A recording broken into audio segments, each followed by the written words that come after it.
They called him the Golden Heir, James Harrington's sole successor to his family's vast empire.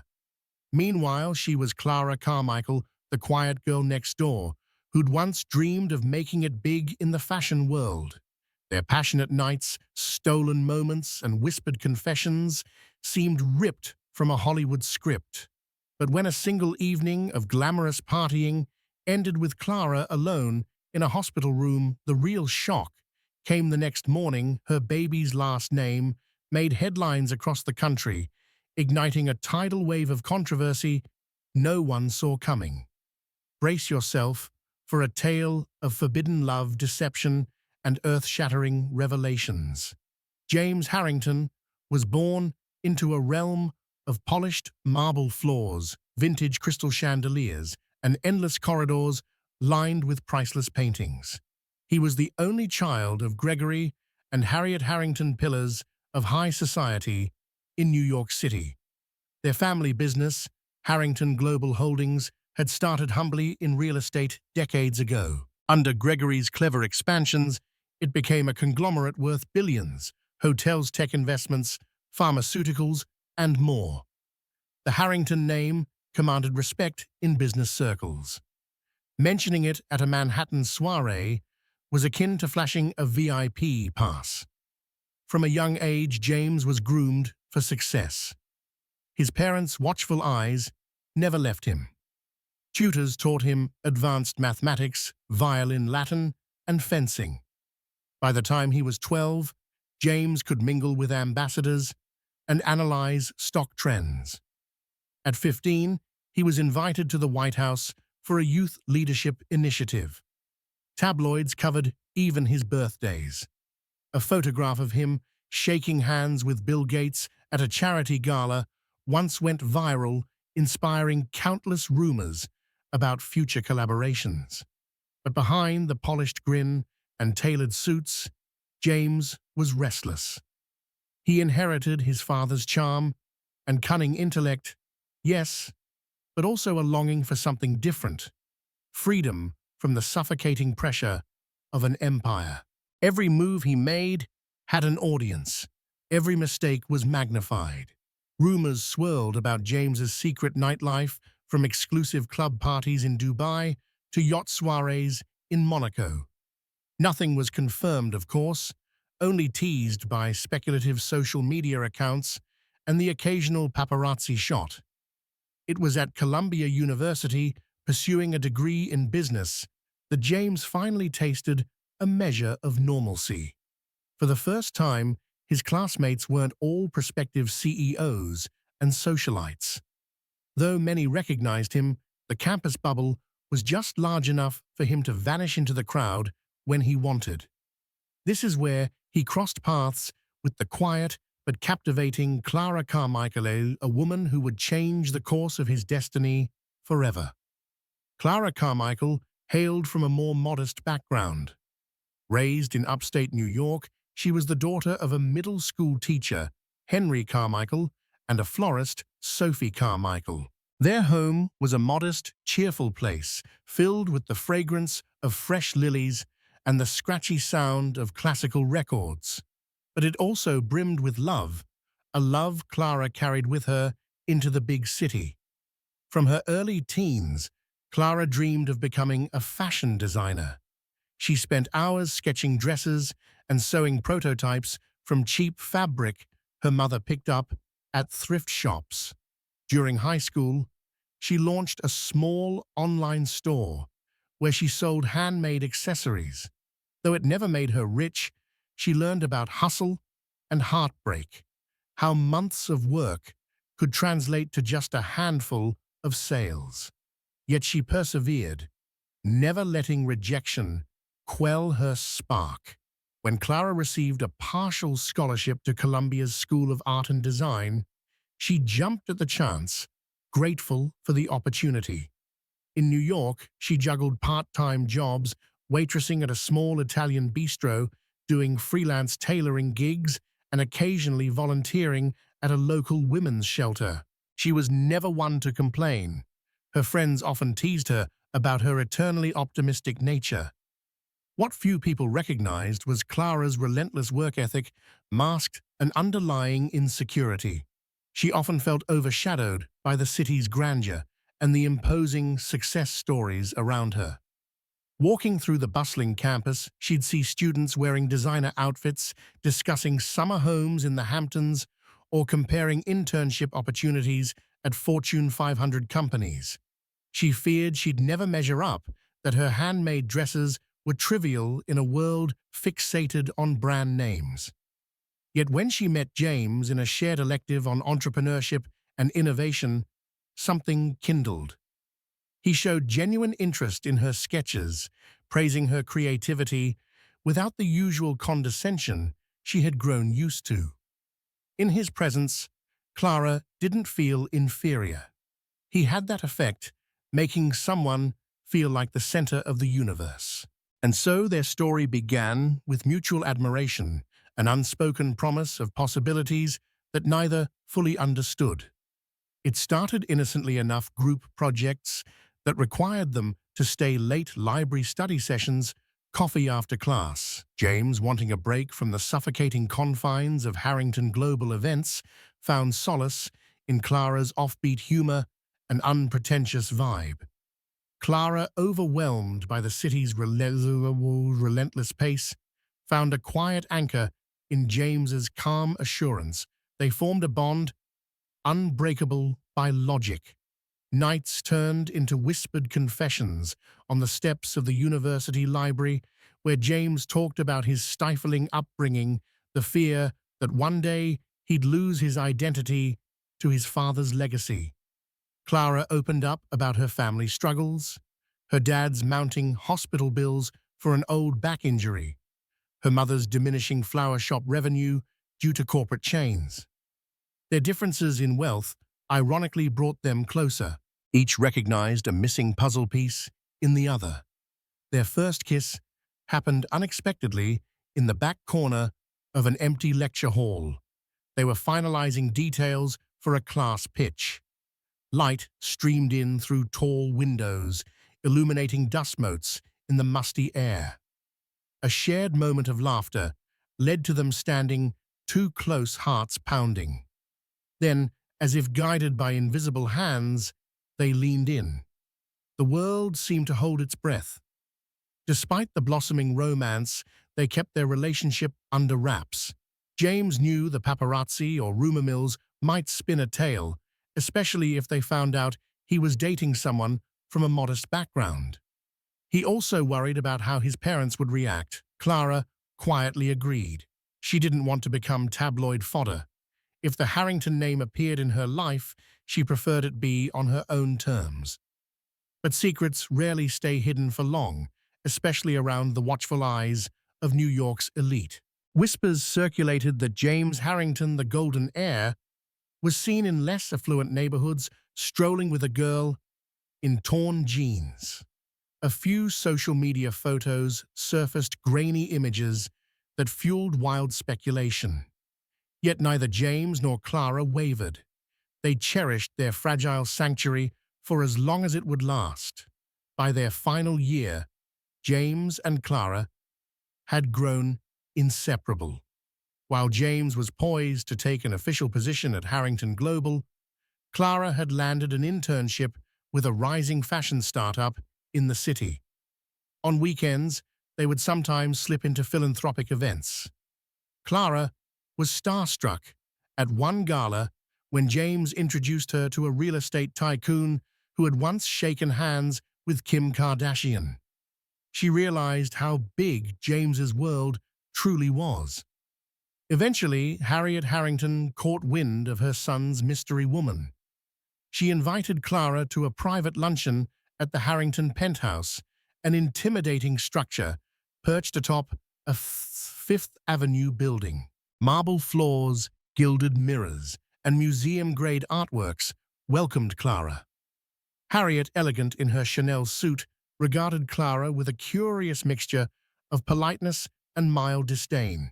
She asked about Clara's aspirations, her family background, and her plans after graduation. The entire conversation felt more like a job interview than a casual meal. Clara's heart fluttered. She wanted to impress Harriet, yet remained painfully aware of her simple dress and budget handbag. Despite Harriet's frosty air, Clara answered each question calmly, determined to hold her ground. By the meal's end, Harriet excused herself, leaving Clara to wait alone in a salon filled with antiques. James found her there, trembling slightly, and reassured her with a warm embrace. Not long after this, James shocked Clara with a life-changing proposition. Not a marriage proposal, but an offer to move in together. He explained that he'd purchased a townhouse in Brooklyn, away from the prying eyes of the Upper East Side. This would be their oasis, he said. Clara hesitated, mindful of her own independence, but the pull of love was strong. She accepted. For the first time, James seemed to be shaping his own destiny, rather than following his parents' blueprint. Yet a sense of foreboding crept into Clara's heart. Harriet's cold formality, the hush-hush nature of their relationship within the Harrington circle, and the fear that she and James were moving too quickly all gnawed at her. If only she had listened to that small voice within. But love in its early stages can blind the most cautious soul. Their new home in Brooklyn was an architectural gem with exposed brick walls, tall windows, and a charming courtyard. Clara filled it with second-hand furniture that she upcycled, adding personal touches, art prints, homemade cushions, plants in quirky terracotta pots. James adored the cozy space, especially the faint sound of jazz from the street band that played at the corner on weekends. For a few months, bliss enveloped them. Then came the parties. James, determined to maintain his image with old friends from the upper echelon, found himself on more invitations lists than ever: lavish birthdays, exclusive lounge openings, after-parties at penthouse bars. Initially, Clara accompanied him. She tried to mingle, but the atmosphere was different from her bohemian gatherings at college. These were events where people judged you by your designer shoes and the brand of champagne you sipped. Clara often felt out of place. Some recognized her as James Harrington's girlfriend, but the stares and half-smiles whispered of suspicion. Was she a gold digger, a passing fling? Did she truly belong? James, in his attempts to shield her, sometimes ended up inadvertently ignoring her, dragged into conversations about multi-million-dollar deals or paparazzi-laden gossip. The tension escalated when James's social obligations collided with Clara's early work schedule. She was now a junior designer at a reputable fashion house, brimming with deadlines. After a draining day at work, Clara often craved the warmth of home, but James insisted on attending yet another high-profile event. The friction was subtle at first: small disagreements about priorities, an unspoken sense of distance creeping in. Clara wondered if these parties were simply a reflection of James's double life, the dutiful Harrington heir, always present at glitzy galas, while also trying to be the nurturing partner she needed. The man she fell in love with at Columbia seemed overshadowed by the demands of the Harrington name. Little did she realize that this was only the beginning of a much greater storm. One evening, after a particularly stressful day, designing a fashion collection for the upcoming spring runway show, Clara felt dizzy and nauseous. She dismissed it as exhaustion or a mild stomach bug. But when these symptoms persisted for over a week, she visited a neighborhood clinic. There, she received life-altering news: she was pregnant. Clara's reaction was a whirlwind of emotions: excitement, fear, confusion.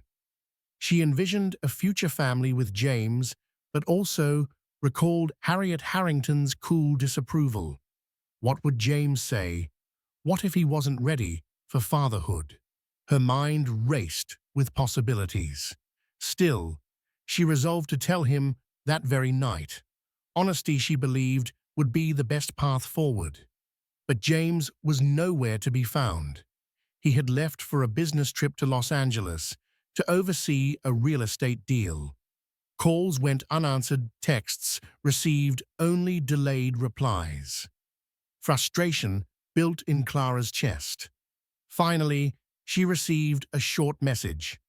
"I'm tied up in meetings. We'll call soon."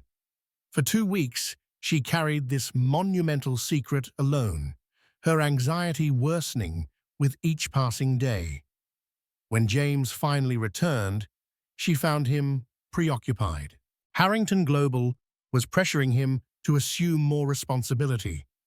Worse yet, Harriet was dropping hints that an engagement with a suitable match from another wealthy family would be in everyone's best interest.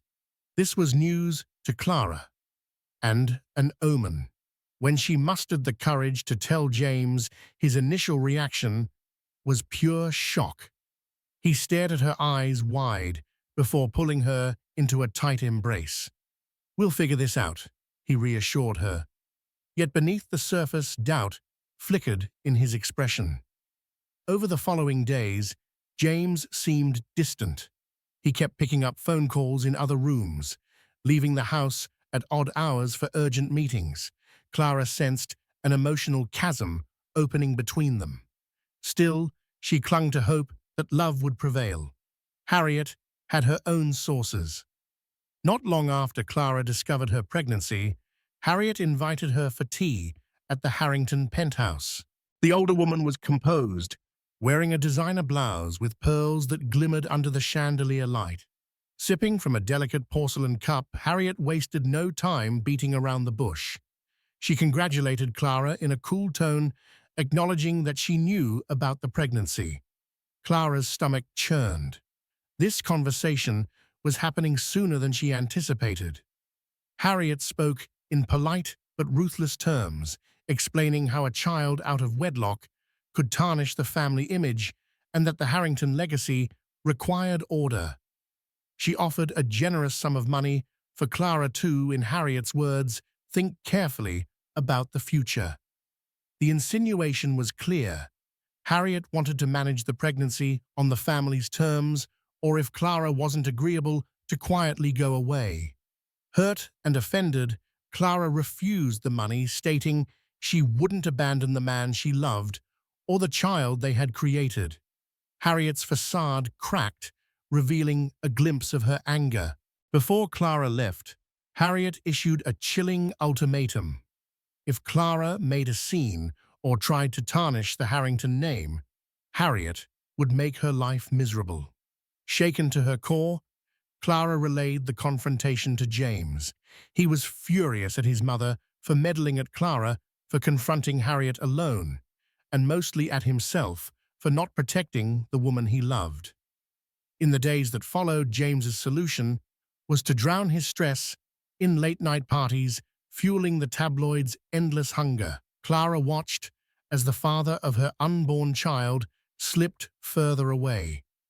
She questioned whether the baby was a blessing or a curse on the Harrington empire. Little did she know how tumultuous the months ahead would become. Seeing James spiral alarmed Clara. She hoped that announcing their engagement might calm the storm, providing stability for both their relationship and the impending baby. After all, love was their anchor, wasn't it? When she suggested the idea, James seemed torn. On one hand, he still loved her deeply. On the other, he feared the ramifications. Word reached him that Harriet was already in quiet talks with old money families, possibly to secure his arranged betrothal. James found himself in a nightmarish loop. If he proposed to Clara, he'd risk family estrangement and backlash from Harrington Global's board. If he didn't, he'd lose Clara. In a moment of desperation, James took Clara to a romantic rooftop dinner at a luxury hotel. The table was set with roses, and the city lights twinkled below like a carpet of stars. Clara's heart soared, thinking this was it, a genuine, heartfelt proposal. Yet as they talked, James hedged around the topic. He apologized for the chaos, admitted his love for her, then began discussing how complicated things were at the family business. He never uttered the words, "Will you marry me?" That night, Clara shed silent tears, realizing that James was caught between two worlds, the public persona mandated by the Harrington lineage and the private life he yearned for with her. She tried to comfort him, but he seemed distant, as though an invisible wall had emerged between them. Exhausted, she fell asleep, one hand protectively cradling her swelling belly, uncertain if James would still be by her side in the morning. Spring in Manhattan brought the annual Harrington Foundation Charity Ball, an extravagant affair, hosted by Harriet herself. It was the social event of the season, drawing celebrities, politicians, and philanthropists. James was obligated to attend. Clara, nearing the start of her second trimester, felt uneasy about going, especially after Harriet's threats. But James insisted, saying her presence would show the world they were united. The lavish ballroom was adorned with towering flower arrangements and crystal chandeliers.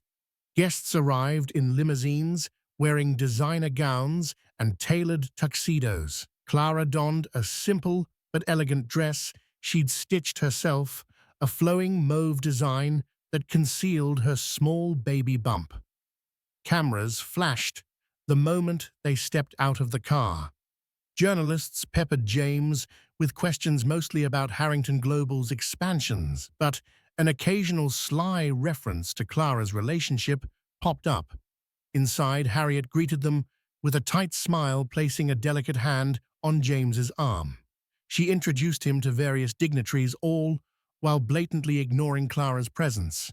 The tension was palpable. Clara tried to keep up a composed facade, chatting politely with acquaintances, but she felt overshadowed by Harriet's relentless charm offensive. As the evening wore on, James was pulled in 1,000 directions, press interviews, photo shoots, and business negotiations disguised as small talk.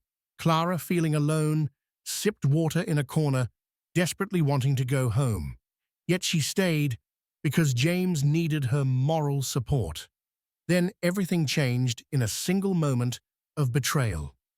Clara spotted Harriet, leading a young heiress by the arm, someone Harriet introduced as a close family friend. The two approached James. Before Clara's eyes, Harriet began discussing future family ties and compatibility, all in hushed but suggestive tones. Clara watched in horror, realizing Harriet had effectively put James on display for a potential arranged match, ignoring Clara entirely. Overwhelmed by a heartbreak, Clara excused herself and fled to the ladies' room.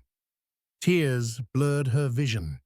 She wanted to scream to run back home, but she also sensed that Harriet intended to humiliate her, to push her out for good. And that night, James chose to stay behind long after Clara left in a taxi. He didn't chase after her. The ramifications of that choice would be monumental. The following weeks were the darkest Clara had experienced in New York. James stayed out late often, with that same group of wealthy socialites drifting further from the cozy world they once shared. Rumors in tabloids circulated that James was in talks with potential suitors from similar family backgrounds.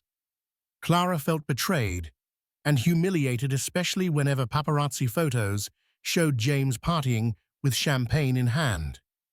At home, they argued in hushed whispers. James insisted it was all family politics, that Harriet was twisting his arm, that he had no real interest in those heiresses. Clara believed him somewhat, but the emotional distance grew day by day. James's phone rang constantly with urgent calls from the Harrington office.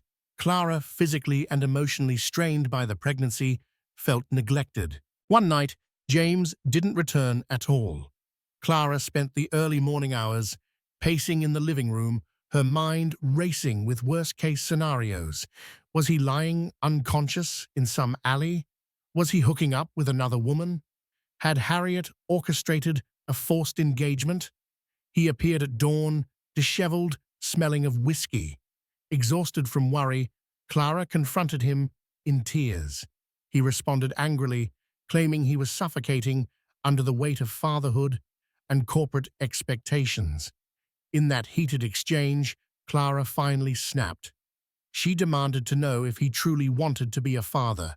James, in a moment of frustration, barked, "I don't know." In that instant, Clara realized how alone she truly was. From the trembling of her hands to the ache in her heart, everything pointed to a future that might not include James. She retreated to their bedroom, sobbing into her pillow, uncertain if she'd have the strength to keep this relationship alive. At her next prenatal checkup, Clara's obstetrician, Dr. Nadine Wilkins, expressed concern about her stress levels. High cortisol from emotional turmoil could affect both mother and child. Dr. Wilkins urged Clara to prioritize her health, to find support, and to avoid emotional upheaval. Clara nodded numbly, tears threatening to spill over. She had expected James to accompany her to these visits.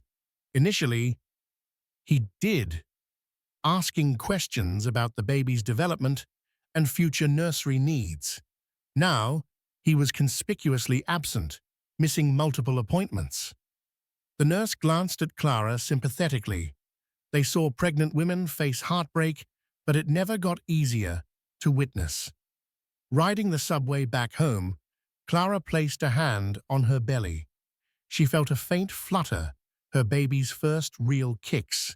That minuscule sign of life sparked fresh determination in her. Whatever happened with James, she would protect this child. Her baby deserved love, stability, and a mother who wouldn't crumble under adversity. That evening, Clara tried to talk to James again. She told him about the doctor's concerns about the need to reduce stress for the sake of their child. James listened, guilt shading his features. He promised to be more supportive, to cut back on partying, to attend the next appointment. For a moment, Clara believed him. Love, that deep, didn't just vanish. She clung to that fragile hope, unaware of how soon it would be tested. Summer arrived, bringing with it scorching heat and a buzz of social events. James found himself juggling expansions at Harrington Global and last-minute philanthropic appearances that Harriet insisted upon. Meanwhile, Clara worked tirelessly at the fashion house, striving to make a name for herself before her maternity leave. She placed a hand on her growing belly, more often quietly, reassuring her unborn child that they were loved. One night, Clara was awakened by the sound of James on the phone in the living room.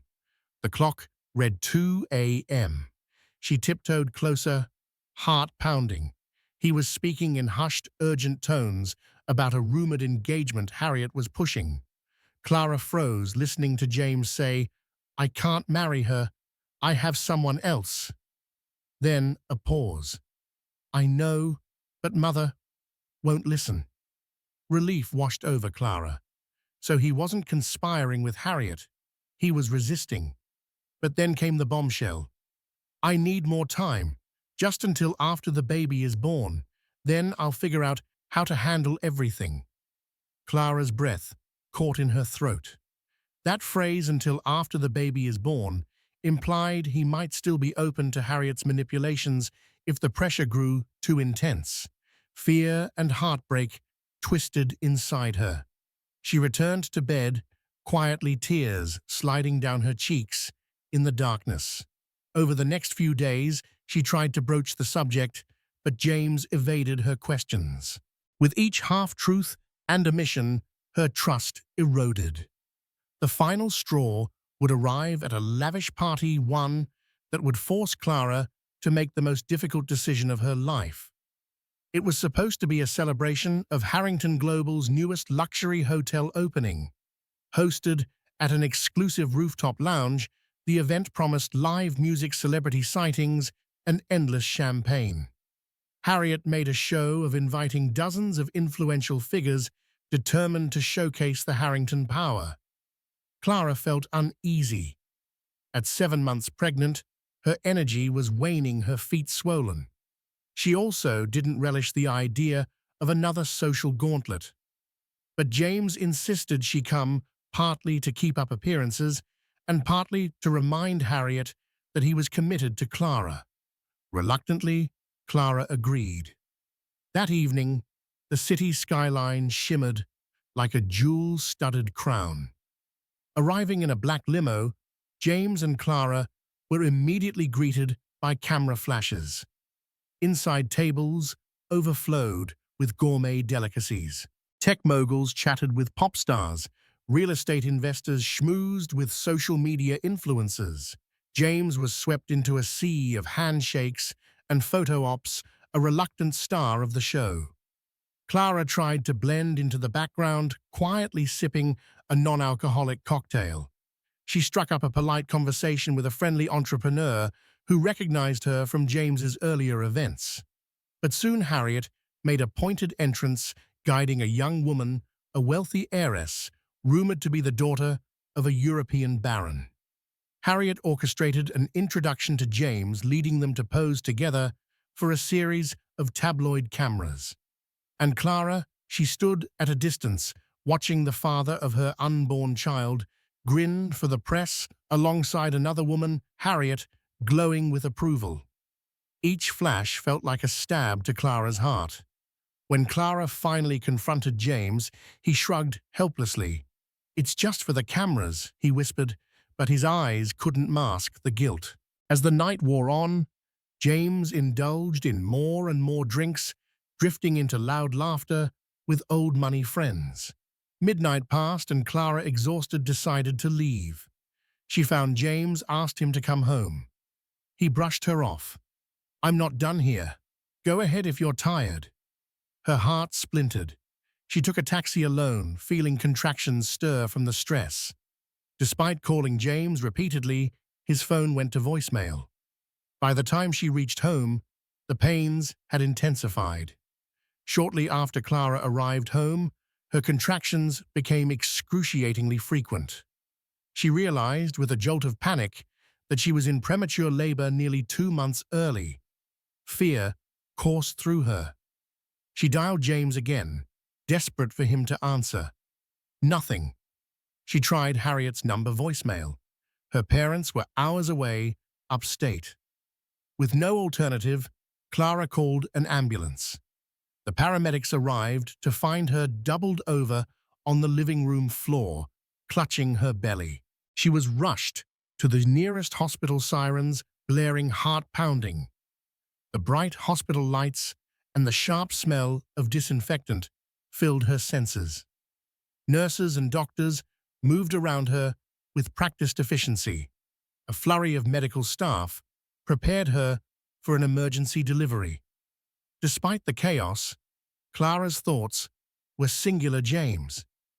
She wanted him there by her side, holding her hand, witnessing the miracle of their child's birth.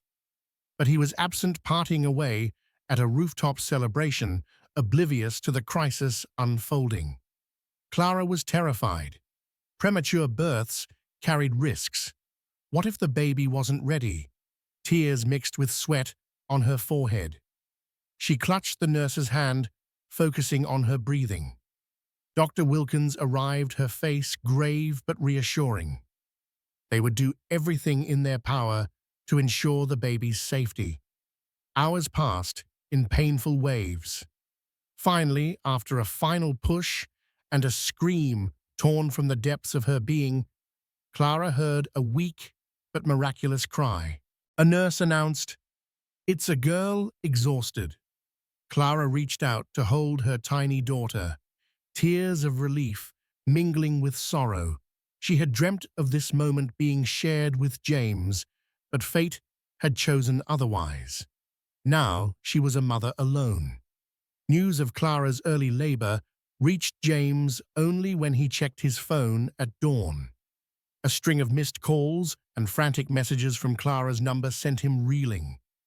Guilt and terror clashed in his chest. He raced to the hospital still wearing last night's suit, reeking of alcohol and regret.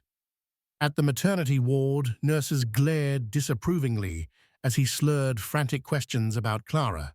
He found her in a dimly lit room, resting. Monitors beeped softly around the tiny infant in an incubator nearby.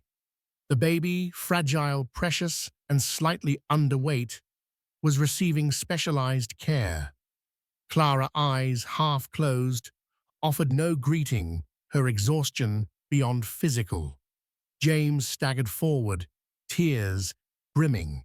"Clara, I'm sorry," he murmured. But how could words possibly suffice? She stared at him with a weary mix of heartbreak and anger. "You weren't there," she whispered, voice cracking. "I faced this alone." Harriet arrived soon after, outraged that paparazzi were already camped outside the hospital, snapping photos of the Harrington heir who had missed his child's birth. She moved swiftly, pressuring the hospital's administration to keep the story under wraps. Yet the gossip tabloids already had enough fodder. "Billionaire playboy misses daughter's birth," read one headline. Another hinted at an affair. In the swirl of media frenzy, Clara withdrew emotionally. She refused Harriet's attempts to control the narrative. She didn't want hush money.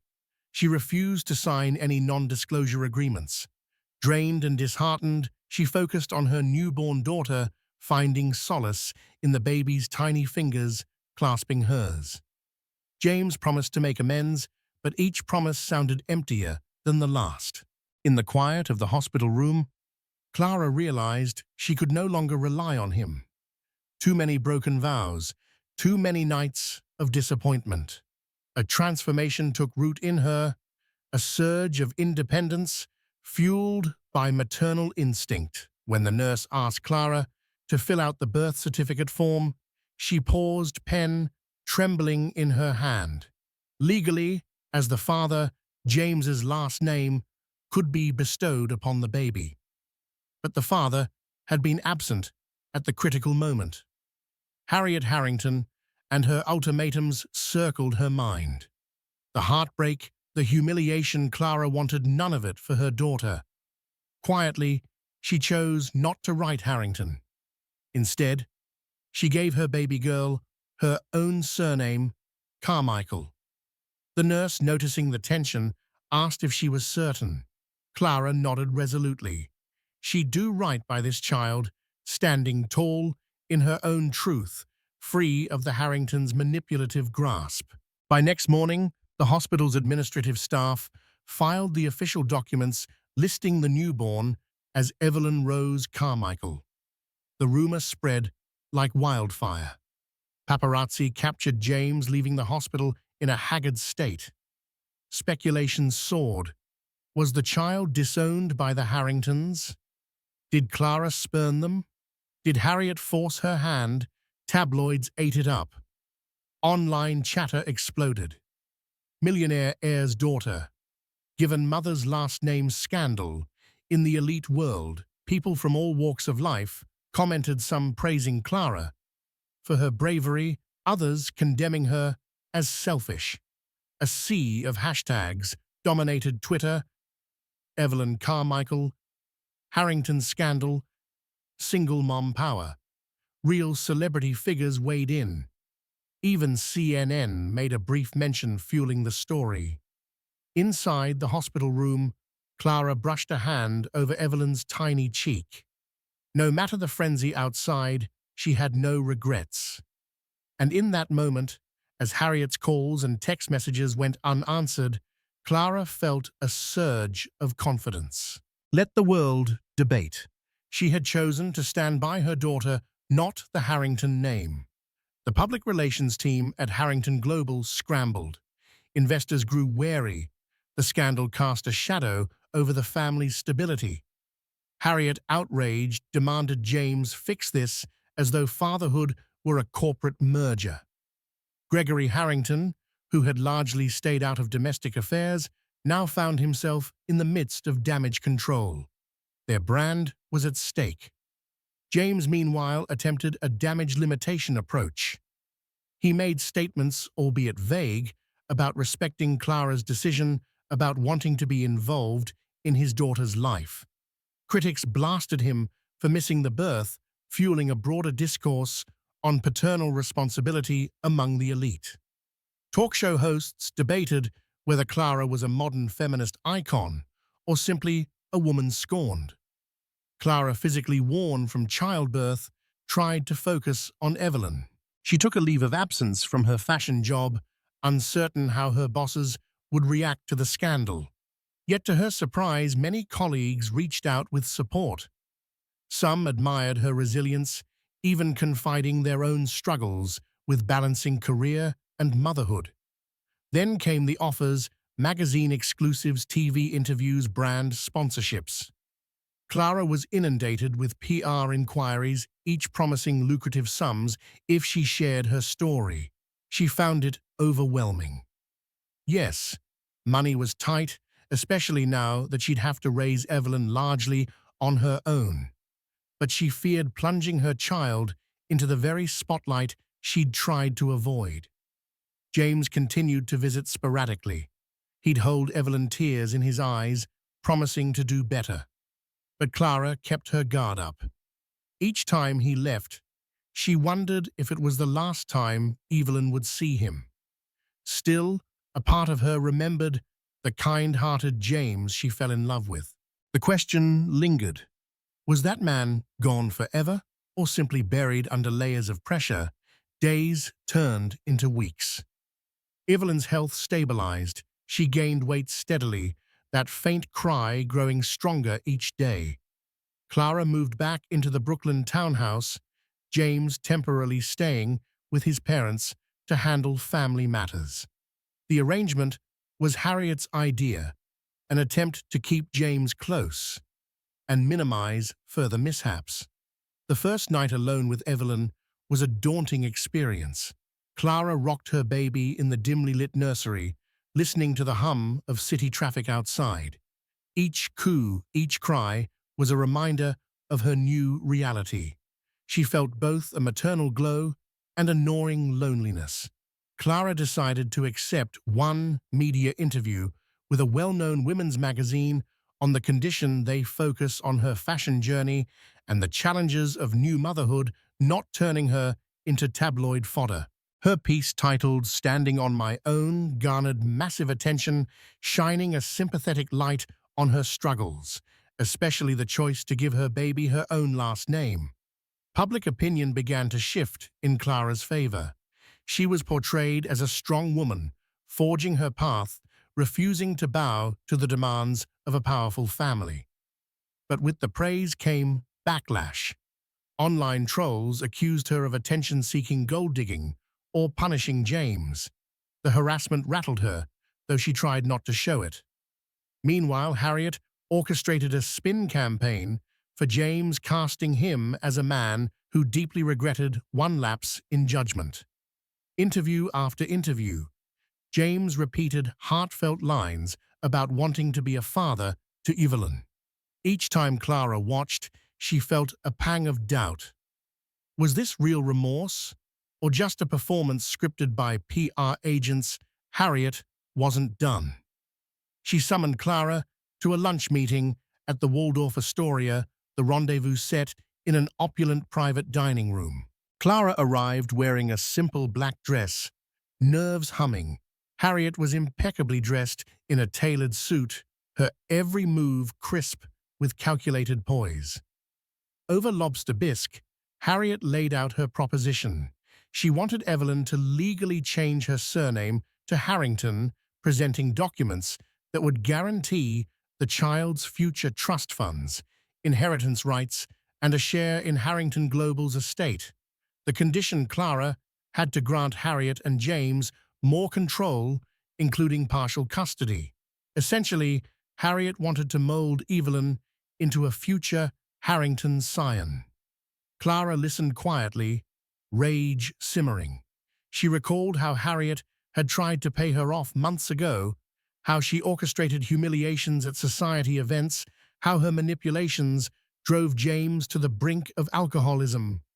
Now Harriet wanted to claim Evelyn as if the baby were an asset. "I won't sell my daughter to you," Clara stated firmly, refusing the Harrington name. Harriet's calm facade faltered momentarily. She threatened legal action, warning that James could file for paternal rights, that custody battles could destroy Clara financially. Trembling Clara excused herself. In the elevator, tears threatened, but she blinked them away. She wouldn't give Harriet the satisfaction.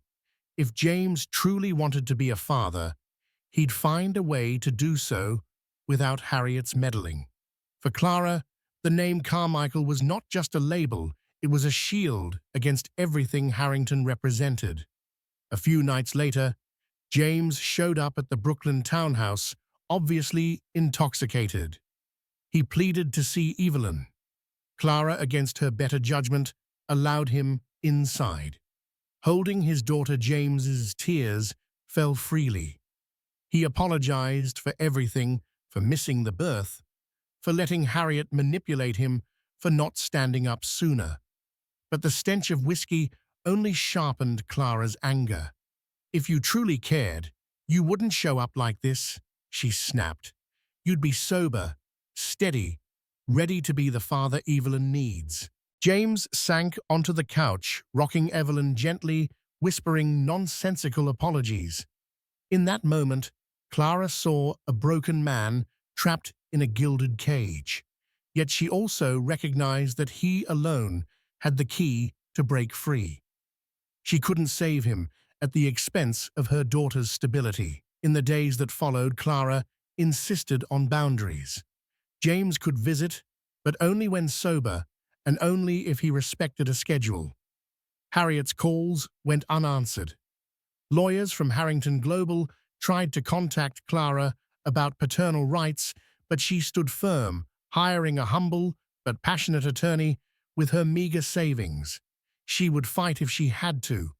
Slowly, James began rehab counseling, cutting back on alcohol. Whether it was genuine or just for PR, no one was certain. But after weeks of therapy, he approached Clara differently, calmer, more contrite. He asked if he could spend time with Evelyn regularly without Harriet's involvement. Clara agreed under supervised conditions. To Clara's surprise, James appeared consistently on time and noticeably sober. He changed diapers awkwardly at first, fed Evelyn with carefully warmed bottles, and hummed lullabies he claimed to remember from his own childhood. Bit by bit, Clara's resentment softened, replaced by cautious optimism. Their old bond lingered, though it was overshadowed by heartbreak. Even so, the father-daughter connection blossomed. Evelyn gurgled happily, reaching for James's fingers. He gazed at her like she was a miracle. Clara watched quietly, wondering if redemption was truly possible. Meanwhile, the media circus refused to die down. Any small update ignited a flurry of speculation. Has Clara Carmichael reconciled with James Harrington? Harrington's scion. Spotted at rehab clinic, the paparazzi haunted their Brooklyn street, stalking for pictures of James, leaving Clara's home with a baby carrier. Harriet's spin campaign persisted, but the public's sympathy had largely swung towards Clara. Clara's attorney cautioned her, if the Harringtons go for custody, they have deep pockets. A wave of anxiety weighed on her. She didn't want to sever James from Evelyn's life if he was genuinely trying to be a better father. But Harriet was another matter entirely. One day, Clara received an unexpected phone call from Harriet, who rarely used direct lines.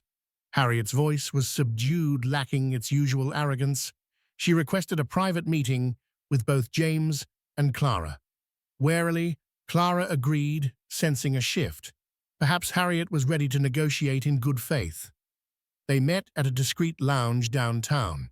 Harriet arrived accompanied by Gregory Harrington. James stood beside Clara, an unspoken alliance visible. To Clara's surprise, Harriet apologized, not warmly, but enough to convey regret. She claimed she only wanted to protect the family's legacy, and that fear fueled her harsh actions. Gregory nodded in agreement, rarely speaking, but seeming more empathetic than Harriet. They discussed a workable compromise. Harriet wanted Evelyn to eventually know about her Harrington heritage, but she wouldn't force a name change or pry custody away.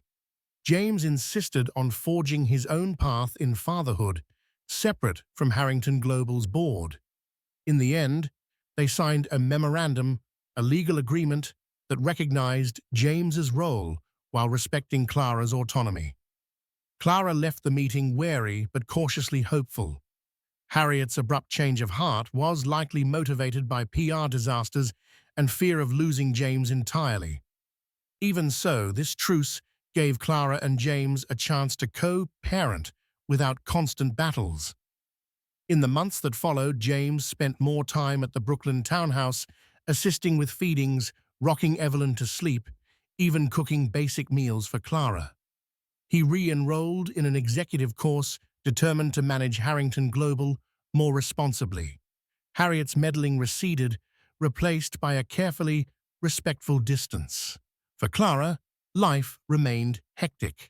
She struggled to balance motherhood with a budding revival of her fashion career. After her magazine feature orders for her custom designs soared, she launched a small online boutique named Eve and Rose, inspired by her daughter. Each piece carried a personal, handcrafted touch, setting it apart from mass-produced luxury brands. James became a quiet supporter, sometimes offering business advice.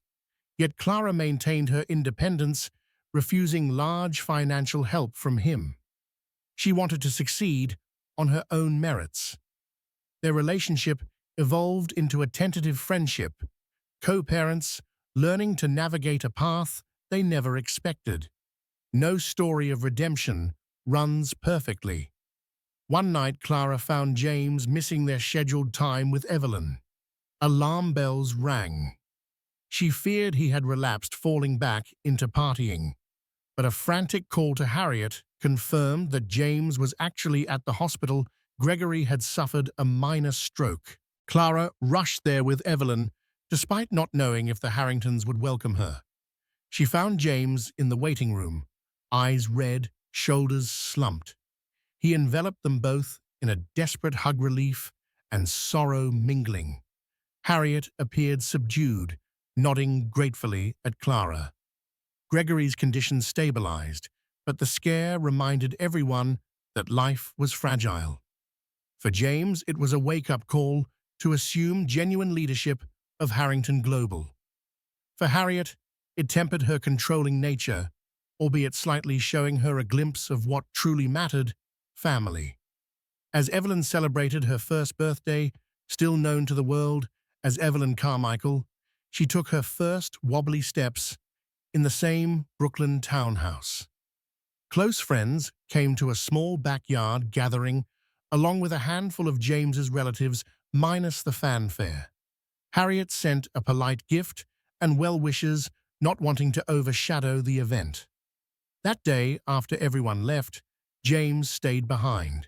He helped Clara clean up their hands, brushing as they gathered wrapping paper. Once Evelyn was asleep, they sat on the small patio, gazing at the stars. A gentle breeze carried the hum of distant traffic. James cleared his throat. "I know I've messed up. More than words can fix," he began. Clara looked at him, her eyes reflecting a mix of compassion and guardedness. He continued, voice steady, "But I love our daughter, and I still love you, even if I don't deserve you. I want us to be a family truly." Clara's chest tightened. She recalled the heartbreak, the lonely delivery room, the silent phone calls. But she also saw the man who had reformed, who had shown up day after day these past months, who was battling his demons for their daughter's sake. "I can't promise we'll just pick up where we left off," she replied, tears gathering. "But we can try to rebuild." Slowly, James nodded, relief washing over him. They embraced not the fiery passion of new love, but the warm acceptance of two souls who had endured trials and found a reason to hope again. The following year saw both Clara and James flourish individually and as co-parents. James took on a leadership role at Harrington Global, focusing on ethical expansions and philanthropic endeavors, aiming to distance the firm from scandal-ridden headlines. He engaged in charity work, including youth mentorship programs, possibly inspired by his own missteps. Clara's boutique Even Rose thrived online, attracting celebrity interest. She even designed a capsule collection for a popular actress. Her story of a single mum forging success resonated in a world hungry for authentic, uplifting narratives.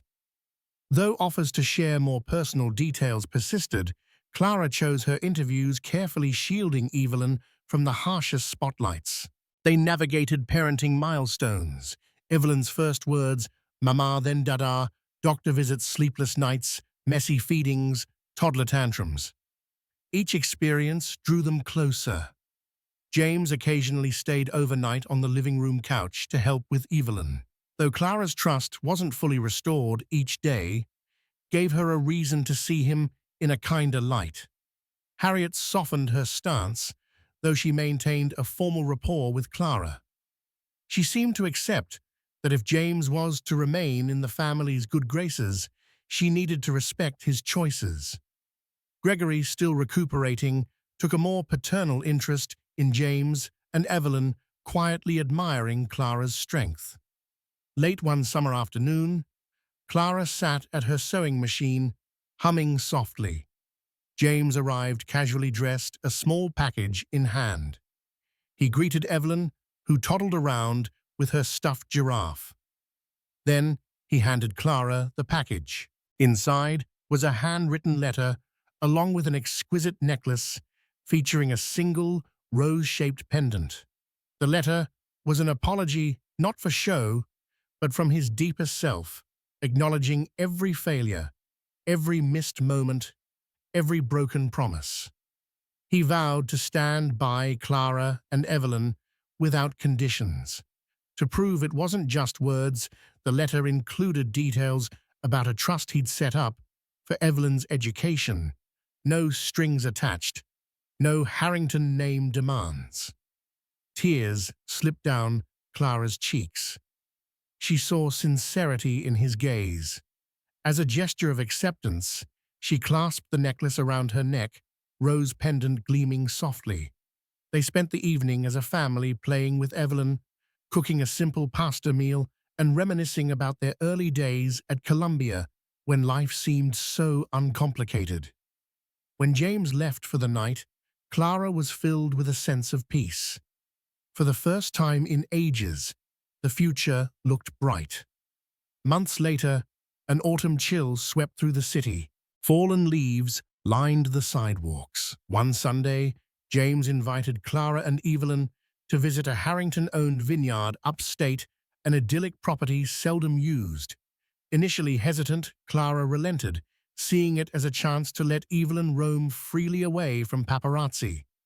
They spent the day walking among grapevines, Evelyn giggling as she toddled after butterflies. James carried a picnic basket. Together, they enjoyed wine, sparkling cider for Clara, and gourmet sandwiches. The crisp air felt rejuvenating. Just before sunset, James took Clara's hand, guiding her toward a clearing overlooking rolling hills. He knelt down, producing a small velvet box from his pocket. Her breath caught, heart pounding. Inside the box shimmered a simple, elegant ring. "Clara Carmichael," he said, voice unsteady. "I have loved you from the moment we bonded over your designs. I lost my way, let you down, and nearly destroyed what we had. But your strength and love have guided me back. I want to spend every day making this right, making us a real family. Will you marry me?" Tears blurred Clara's vision.